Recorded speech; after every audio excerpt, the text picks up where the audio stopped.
Magandang araw, magandang hapon at magandang gabi sa ating mga kababayan sa iba't ibang panig ng mundong ito. At syempre, batiin din natin ang ating mga kababayan sa iba't ibang panig naman ng bansang Pilipinas. Kamusta naman po kayo? Doon sa mga manunood po ng video na ito, sana po wag niyo pong kalimutan ha. Pagkapasok pa lang, i-like niyo po itong video na ito. And doon sa mga hindi ko pa po subscriber, tulong-tulong po tayo, especially doon sa mga DDS, sa mga banateros, banateras worldwide na hindi pa nakasubscribe sa channel na ito. Konting-konting lambing lang po, subscribe po kayo again. Coach Oli News PH. Ito po ang ating magiging talakayan, pag-uusapan ngayong araw na ito. Una, bata ni Tamba, natakot mabaril. Pangalawa, Dan Fernandez, tinawag ng duwag. Nagtatago na. Hoy, Dan Fernandez, nagpapaligo ka na lang ba ng matanda? Pangatlo, Quadcom, pinahiya ng korte. At pang-apat, BBM, hindi na ulit tatakbo sa eleksyon? Bakit? Anong problema? Mamaya pag-uusapan natin. Magkakaroon ng problema ito si Marcos. Okay? So, hindi na po natin pagtatagalin ang ating intro. Tayo po ay dediretso na agad sa ating topic dahil kay Coach Oli, ang bida, ang balita. Ito, unahin natin ito si Chua, natakot magpabaril. Makailan po is inihain ni Zamboanga 1st District Rep. Olaso yung House Bill number 11211 o yung Death Penalty for Corruption Act na naglalayon daw na panagutin ang lahat ng mga mapapatunayang tiwaling opisyal ng gobyerno sa pamamagitan ng firing squad. Pabor po ba kayo rito? Well, unang-una, makikita mo... Maliwanag yung tanong. Pabor ba kayo sa firing squad? Sa firing squad, doon sa mga tiwali, sa mga magnanakaw, mga korap na public official? Yung kanyang suggestion ay inhuman at saka cruel punishment. Nako, sabihin mo, takot ka lang mabaril. Hindi. Ako, halimbawa, may magpanukala ng batas. Halimbawa lang naman to. Ipa-firing squad ang mga adik. Hindi naman ako adik. Ba't ako matatakot? O di sige. Kahit alam ko medyo malabo yan, hindi ko katatakutan. Diba? May nagtataka ako, bakit takot ka? May kaso ka ba ng pagnanakaw? Hindi, nagtatanong lang tayo ha. Baka naman ano ka dyan, or natatakot ka. Di ba? Or siguro, baka may tropa ka na magnanakaw. Kasi ito wala namang problema eh. Alam nyo, para lang sa public officials yan. Sa mga politiko, sa madaling salita, alam mo, ang problema lang naman sa ating bansa, yung mga walang abogado na nahahatulan ng makulong pero wala naman talagang kasalanan. Pero ito hindi. Sa mga magnanakaw lang. Alam mo, dapat yan. Ako, sa akin lang talaga. Pabor ako dyan. Alam niyo bakit? Yung mga magnanakaw na yan, pumapatay yan ng tao. Maybe indirectly. Bakit? Isipin mo, ang hirap ng bansa natin. Ilang taon na nating problema ang politika sa bansa. Kaya hindi na tayo umahon-ahon. Hindi nyo ba napansin? Yung dating behind sa atin dito sa Asia, walang binatbat sa atin. Ngayon, talo na tayo. Bakit? Chua, bakit? Dahil sa mga magnanakaw na mga politiko. Hindi ko sinasabing ikaw kaya lang baka may tropa ka eh. Siyempre magkakaibigan kayo dyan mga politiko. Baka pinoprotektahan nyo. Kaya alam mo, walang mangyari sa atin sa Pilipinas. Hindi makapagpasa ng batas na tatamaan sila mismong gumagawa ng batas. Sino ba ang problema natin? Di yung gumagawa ng batas. Bakit? Sino bang nagnanakaw? Di yung gumagawa ng batas. Sino ang dapat parusahan? Di yung gumagawa ng batas. Sino bang dapat i-firing squad? Di yung gumagawa ng batas. Sino mag-a-approve ng batas? Di yung gumagawa ng batas. Kaya walang mangyari sa atin. Ganun kasimple. Pero dapat, gawin nating hero yung mga mambabatas na gagawa ng batas para lipunin ang mga magnanakaw or mga tiwali na mambabatas. Agree ka ba sa batas? Chua? Yan po ay paglabag sa ating saligang batas. Nasa ating konstitusyon po yan na bawal po tayo magpapasa ng mga batas that is inhuman at saka cruel punishment.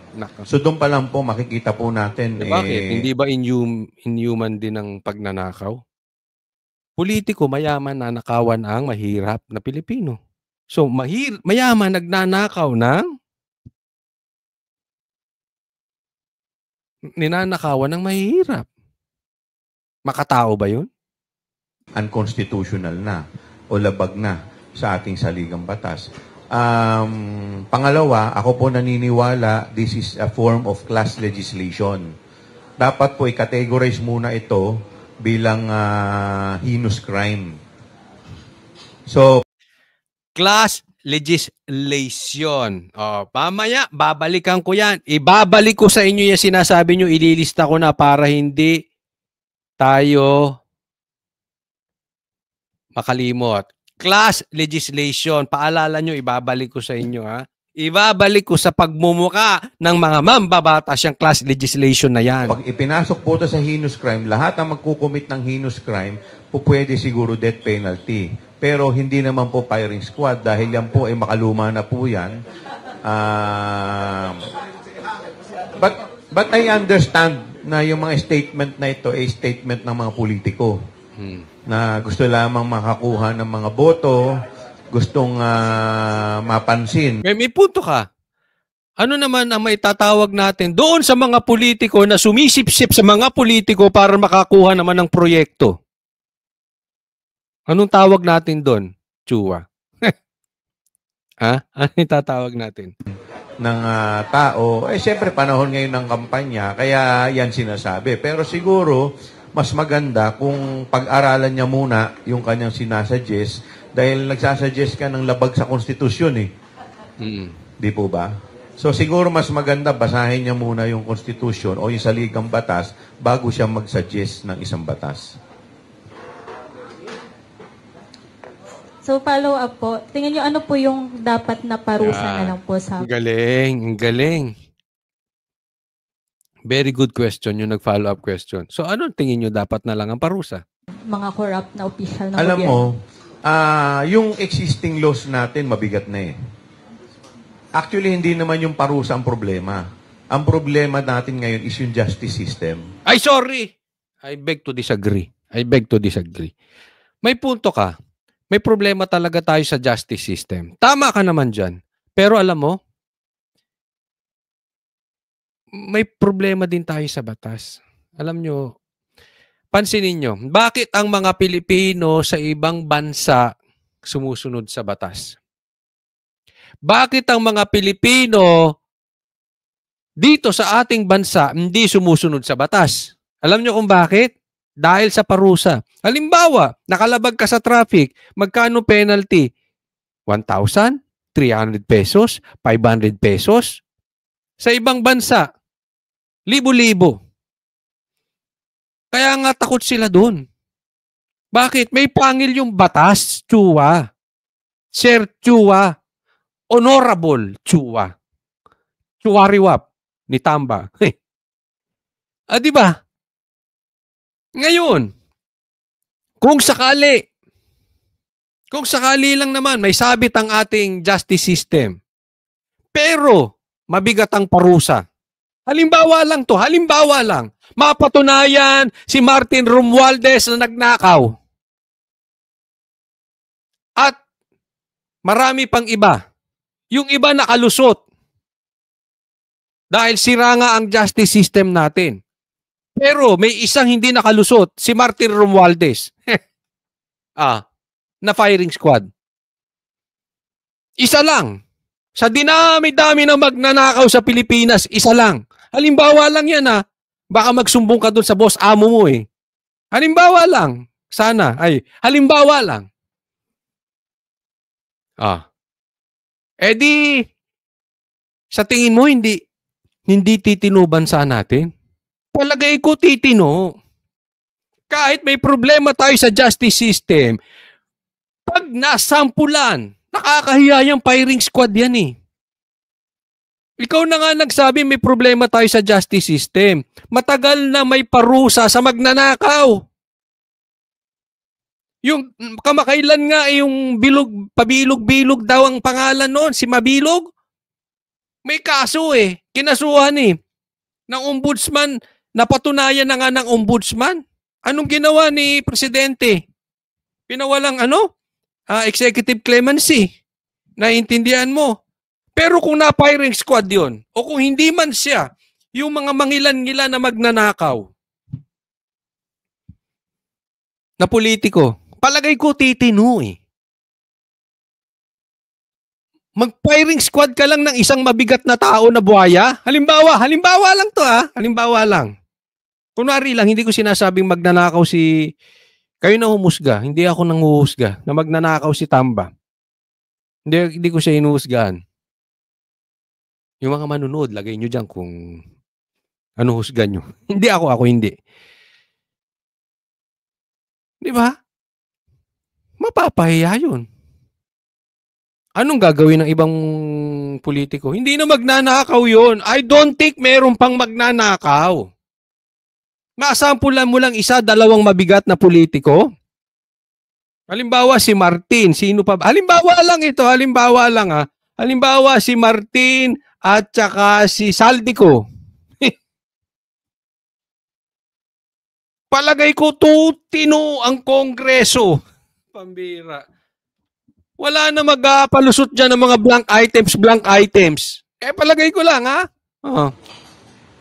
Karamihan po sa mga kababayan natin, ang kinakatakot po lagi is yung justice system. Sinasabi po nila na siguro yun ang dapat muna na ayusin natin.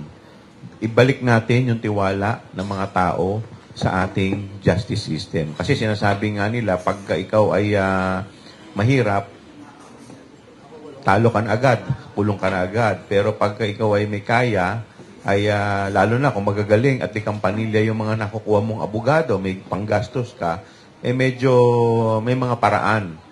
Tignan mo, mali na siya. Kamali siya. Maling-mali ka dyan, Chua. Bumaong ka sa sinabi mo. Alam mo bakit? Tama. Ang problema sa atin yung mga maliliit. Yung may mga walang kaya. Pero may dekampanilya.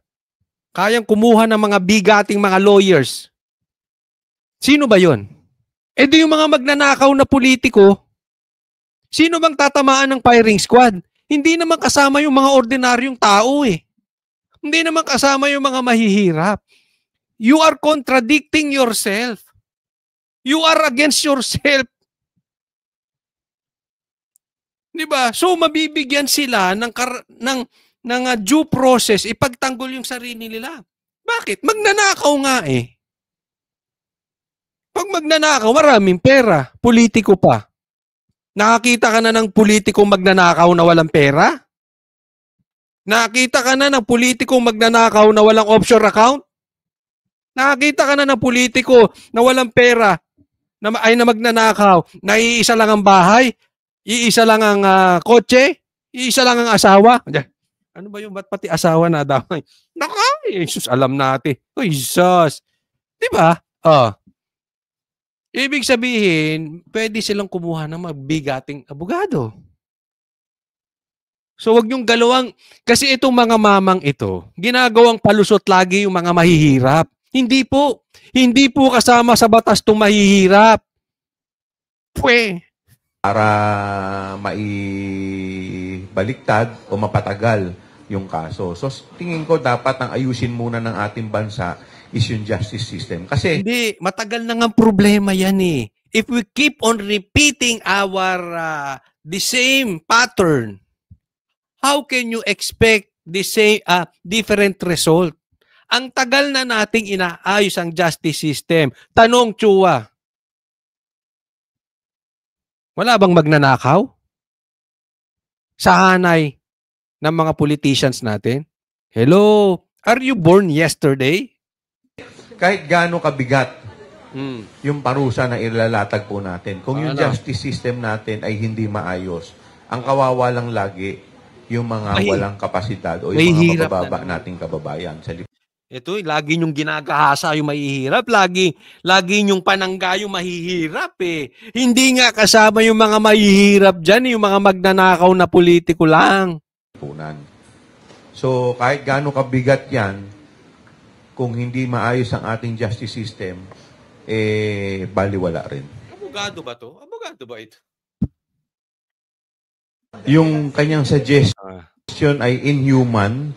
Ay, nako. Ewan ko sa'yo. Next topic po tayo. Ito si Dan Fernandez. Natakot? Natakot nga ba? Nako.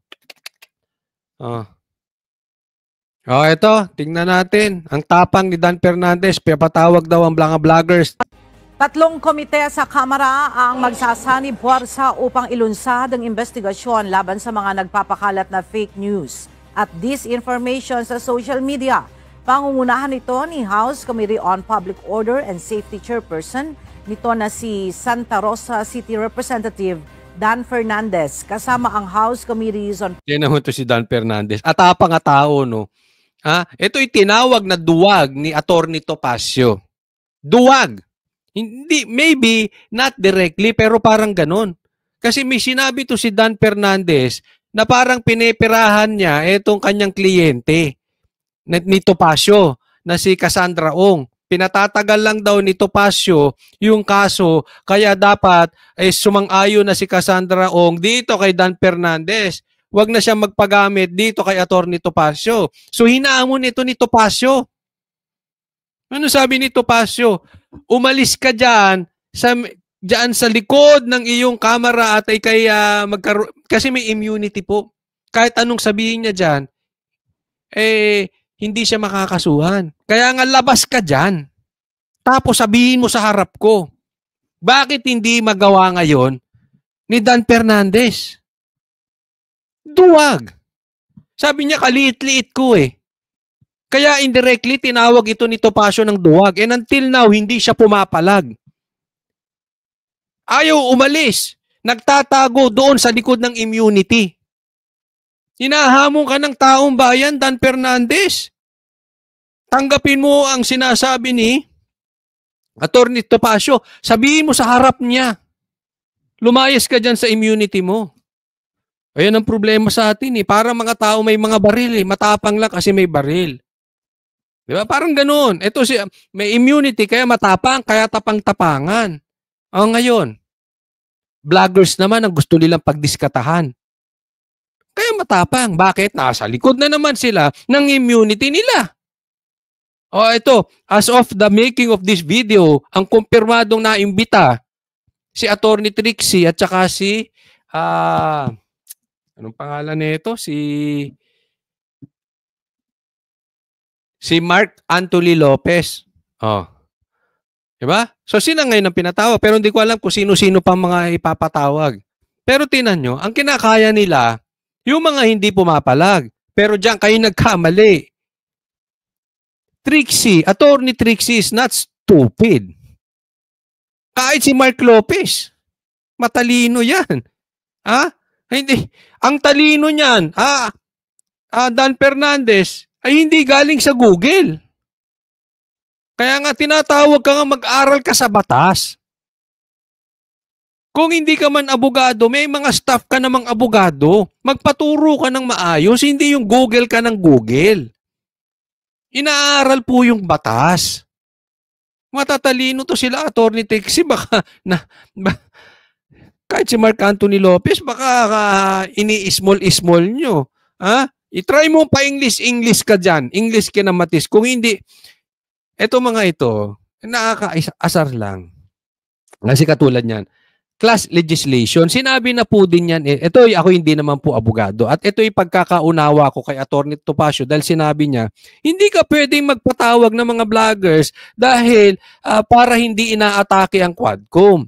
Ang explanation ni Atty. Topacio, ano yan? Class legislation yan. Hindi ka pwede magpatupad ng batas na para sa isang grupo para hindi atakihin ng isang grupo.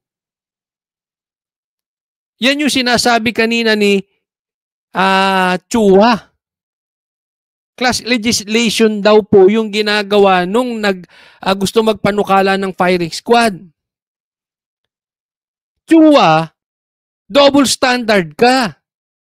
Ba't hindi mo sabihin yan kay Barbers tsaka kay Dan Fernandez? Bakit kayo magpapatupad ng batas nang hindi kayo maatake? Anong klaseng in aid of legislation gagawin nyo dyan? Di ba? Para sa akin, that's pure harassment. Dahil si Atty. Trixie, talaga namang, at si Lopez, alam nating masugid na tagasunod ng mga Duterte, wag na po tayong maglokohan. At alam natin na dating sumuporta rin sila kay Bongbong Marcos. Pero na-discover nila na budol-budol si Marcos kaya bumaliktad na sila. Yan ang katotohanan yan. Hindi kayo tanga. Alam nyo yan.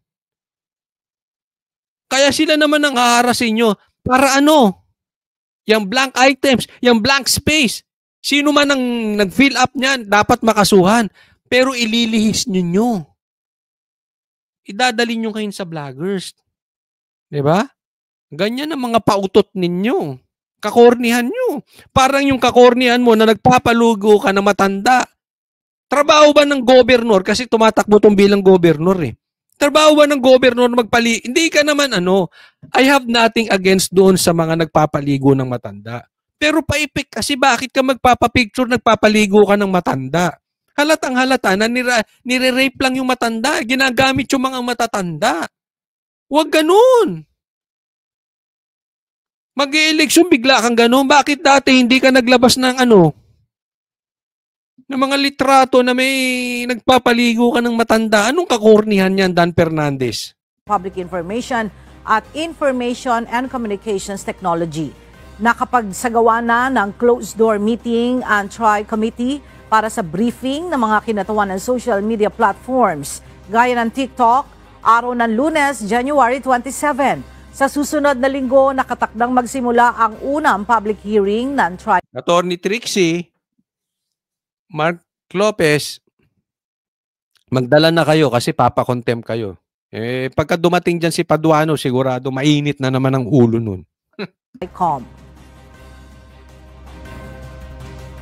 Kasi itong investigasyon na to Kasi merong final sa akin ng mga 60 mga Kapang mo, hindi ka nga makasagot kay Topacio. Mga House bills. And meron din privilege speech si Congressman Ace Barbers. At merong resolution na ipinail din. So kung titingnan mo, sama-sama siya. Hindi lang siya yung mga creation of mga content na talagang nagkakaroon ng false information na nadi-disseminate nila. But of course, yung digital literacy as well. Alam mo, Dan Fernandez, bibigyan kita ng halimbawa. Mas marami pang fake news ang mainstream media ngayon. Are you not aware of that? Hindi ka tanga. Ako'y naniniwalang hindi ka tanga. Ang daming pinapakalat ng mainstream na peke. Ba't hindi nyo sila paginitan? Yung mga supporters na vloggers ni BBM, ang daming pinapakalat na kalokohan, na fake news. Ba't hindi nyo iimbestigahan? Ba't hindi nyo rin ipatawag? Yung mga vloggers na sumusuporta kay Tamba, may mga fake news din. Gaya ng mga BBM vloggers, pare-parehas fake news yan, dalawang yan. Bakit hindi nyo patawag? Double standard kasi kayo. Naglolokohan tayo? Sa tingin nyo, yung mga sumusuporta na vloggers kay BBM, malinis? Come on. Ang bulag-bulagan kayo. Gusto natin magkaroon ng code of conduct ang ating mga social media platform users, no? Second, magkaroon ng disiplina. Sa tingin mo may disiplina yung mga vloggers na sumusuporta kay Marcos at saka kay Tamba? Sila nga puro paninira kay Sara. Sila nga puro paninira kay Duterte, kay PRRD. Isa ka pang double standard? Tatawagin namin kayo maghapon double standard kung ang lagi nyo papatawag ay yung mga sumusuporta lang kay PRRD at sa mga Duterte. Hindi nyo kayang ipatawag yung mga fake news, vloggers ng mga BBM at ng mga galit ka ko, Choli. Hindi, nagpapaliwanag lang. Hipokrito kasi ang datingan nitong mga ito. Yung responsible. Paano siraan nila si Sara?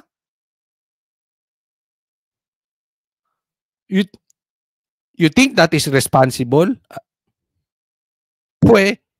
Napaka-hipokrito nyo. Use of these platforms, no? Just like the other tri-media, yung ating traditional media, kayo ay covered by the rules and regulations of the KBP. Yeah. So dapat magkaroon din tayo ng parang ganun dito sa social media. Sino ka?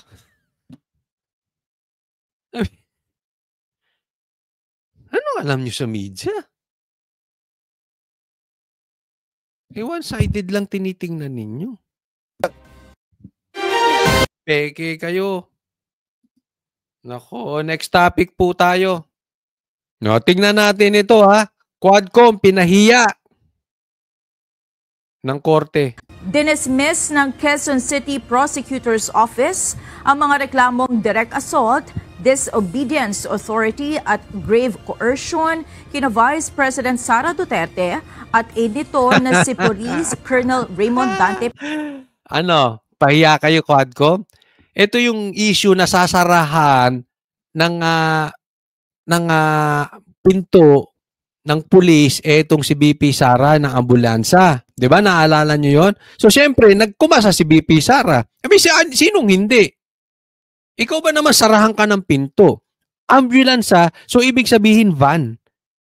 O siguro, lahat naman tayo siguro nakapagsara na tayo ng pinto ng van sa likod.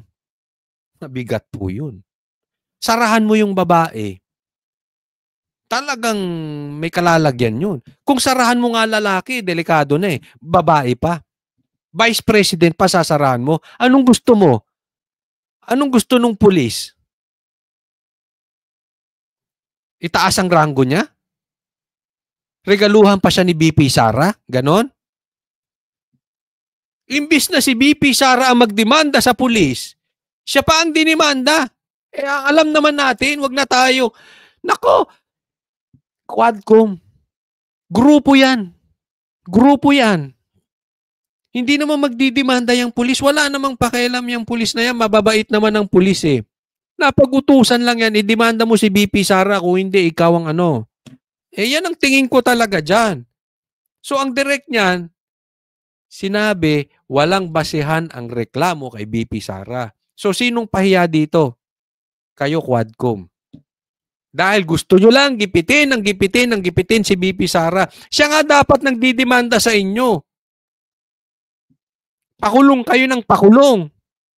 Pakontempt kayo ng pakontempt. Kahit na nagkakasakit na yung tao, ayaw nyo payagan mga ospital. Mga wala kayong puso, Quadcom. Petina La Chica.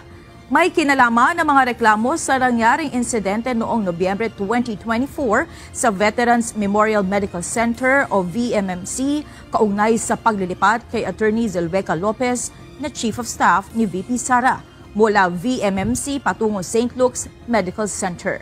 Batay sa resolusyon ng piskalya, lumalabas na wala namang pananakit na nangyari. Totoo naman eh. Wala naman talagang pananakit na nangyari. Nag-OA lang to mga to. At ako'y naniniwala sa mga nangyayari ngayon, may pag-asa pa ang ating bansa. At hindi sila nagpapadala. Hopefully. Hindi lang ito sa padama ng korte, no? Pero ako'y naniniwala sa korte na nakakakita sila ng patas Hindi sila sumasali sa politika. Alam niyo itong mga ito? Grabe kagarapal, kaabusado ng gobyerno natin ngayon. Ang tindi po.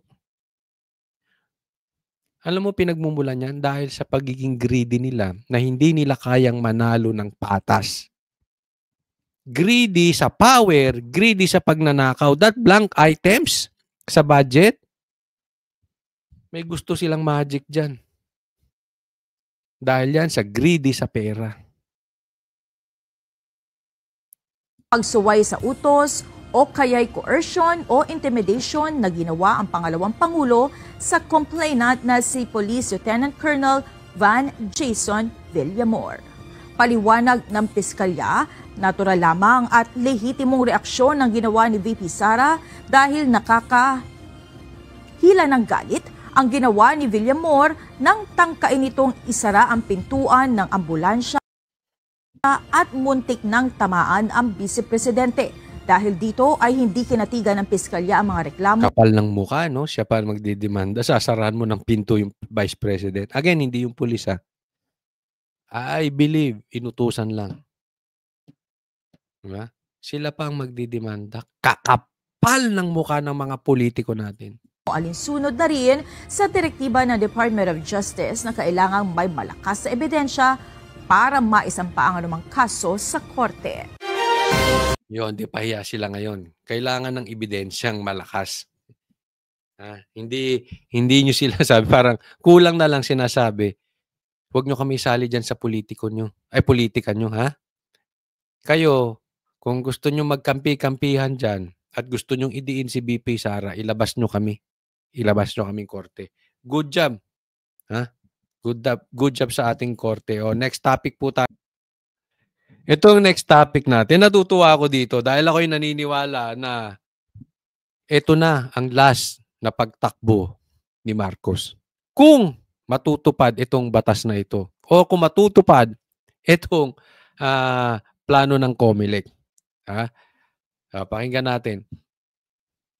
Pinag-iisipan ng Commission on Elections na maglabas ng resolusyon upang obligahin ang mga kandidato sa pagkasenador na dumalo sa mga debate na inorganisa ng mga media organization. Ayun, pabor ako dyan.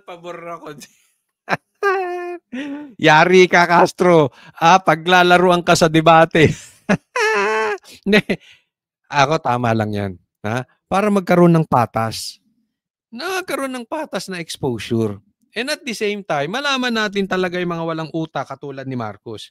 Pansin, totoo naman. Napanood nyo ba? Doon sa mga hindi nakapanood, panuorin ninyo yung debate nila ni Cayetano. Ginawa talagang bata ni Cayetano si BBM.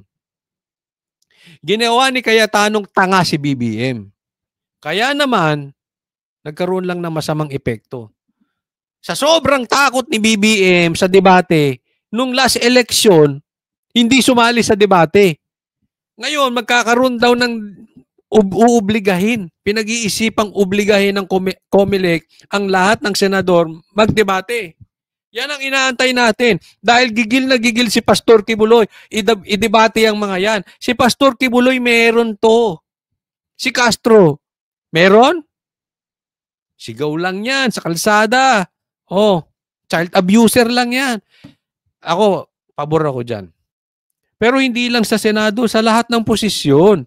Basta inubliga ng media at sila'y nag-conduct ng debate, dapat atinan yan ng mga politiko nang hindi na tumakbo si BBM. Hindi. Sus! Hindi lalaban ng debate si BBM. Pasalamat nga siya kay Atty. Vic at nailigtas siya dyan. Oo. Di ba? Alam naman ni Atty. Vic yan eh. Nang nagligtas dyan si Atty. Vic. Pero ngayon, si Atty. Vic kaya lihitimo at susuportahan natin, lihitimong supporter ni PRRD. So ako'y tanggap to at good to na pero okay lang din kung umattend ng debate si Marcos nang mayroon tayong pinagtatawanan. Siguradong sigurado magkakalat sa debate si BBM. Doon sa mga hindi nakapanood, you miss your half of your life. Panoorin nyo yun. Kawawa doon si BBM. At iba pang grupo. Ayon kay COMELEC Chairperson George Garcia, layunin nilang tiyakin ang patas na oportunidad sa lahat ng kandidato, anuman ang partido. Maaring maglagay ng parusa para sa mga hindi susunod sa mga patakaran. Oo, ang parusa, ako, suggestion ko lang to, COMELEC, ang parusa sa hindi mag-a-attend ng debate, drug test. Ayun. Bakit? Adik lang naman ang takot sa debate. Yung formal na debate pero yung debate sa kalsada, mahilig dyan yung mga adik. Pero yung formal na debate, hindi kaya ng mga kasi natutuyo utak ng mga adik. Kayo, sa mga manunod nito, ano ang gusto ninyong parusa doon sa, unang tanong anong gusto ninyong parusa doon sa mga hindi a-attend ng debate? Ako ganun, drug test. Pangalawang tanong, ano ang gusto ninyong parusa doon sa mga magnanakaw na politiko?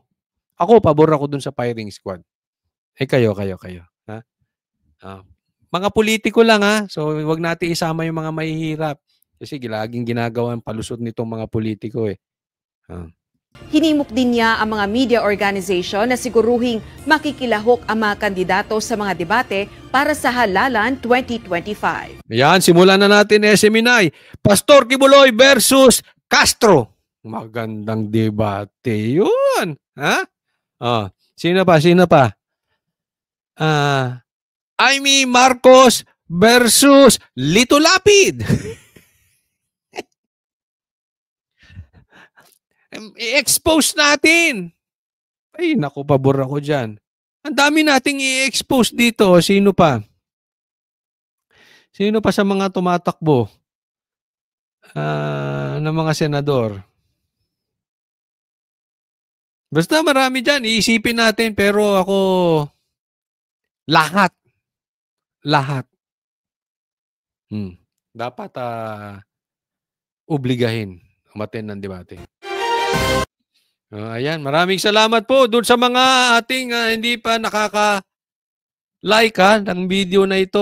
I-like nyo po At saka paalala lang po muli, subscribe po kayo sa channel ko, Coach Oli News PH. At meron po, abangan po natin Martes ata yun. Suportahan po natin si Attorney Trixie at saka si Mark Lopez. Iparamdam natin, tayo mga DDS, kahit di ka DDS, basta galit ka sa pang-aabuso ng gobyernong ito. Lalong-lalo na sa pang-aabuso nitong mga ginagawa nilang TRICOM, dati Quadcom, ngayon TRICOM naman. Kayo nang ipakita natin ang suporta natin na ayaw natin sa mga pinagagawa nila. Magsama-sama po tayo, okay? So, if I'm not mistaken, sa Tuesday po yun, na 9 a.m. Suportahan natin. Okay? Yung programa ng Banatero, sa mga hindi pa po nakakaalam, Monday to Friday, walang iba kung hindi sa mainstream media channel na hindi takot at hindi nagpapabayad kaisa-isa. SMNI.